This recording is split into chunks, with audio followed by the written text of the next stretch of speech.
पालघर जिल्ह्यातील बोईसर शहरामध्ये मोठ्या प्रमाणात अंमली पदार्थ विक्री व सेवन सुरू आहे। या संदर्भात पालघर जिल्हा कसा अंमली पदार्थ मुक्त होईल याकरिता स्थानिक लोकांद्वारे अंमली पदार्थ विरोध संघटनेची स्थापना केली। या संघटनेमध्ये विविध पक्षांचे नेते एकत्र येऊन अंमली पदार्थ मुक्त पालघर जिल्हा करण्यास कार्यरत आहेत।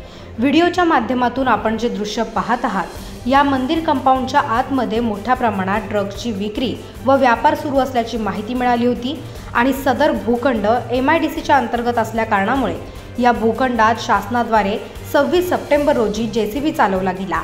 मंदिराच्या कंपाऊंडला ही तोडक कारवाई करण्यात आली। स्थानिक जनतेचा असा आरोप आहे की मंदिराच्या आडोशाखाली अवैध व्यवसाय पूर्णपणे चालवला जातो। याच MIDCच्या भूखंडावर समोर मच्छी व्यवसायाचा पण एक मोठा आढावा बांधला होता, तो देखील पूर्णपणे अवैध रूपाने उभा करण्यात आला होता, म्हणून त्यावर देखील शासनाने JCB फिरवला। आता बघण्याचा विषय हा आहे की या तोडक कारवाईनंतर ड्रग्जच्या सेवन व व्यवसायामध्ये किती फरक पडतो।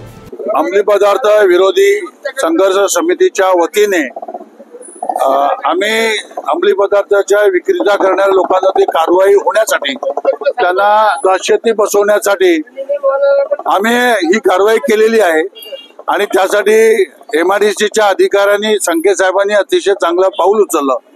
त्याबद्दल आम्ही संके साहेबांना धन्यवाद देतो। पुढेही त्यांनी असे अंमली पदार्थ म्हणजे ह्या ठिकाणी अनधिकृत बांधकाम किंवा टपरे लागू नये आणि त्या ठिकाणी अंमली पदार्थ विकली जाऊ नये याची काळजी सर्वांनी घ्यायला पाहिजे। ग्रामपंचायतने पण याचा पुढाकार घ्यायला पाहिजे एवढी आमची विनंती आहे, कारण अंमली पदार्थ हा विषय फार मोठा आहे, गहन विषय आहे।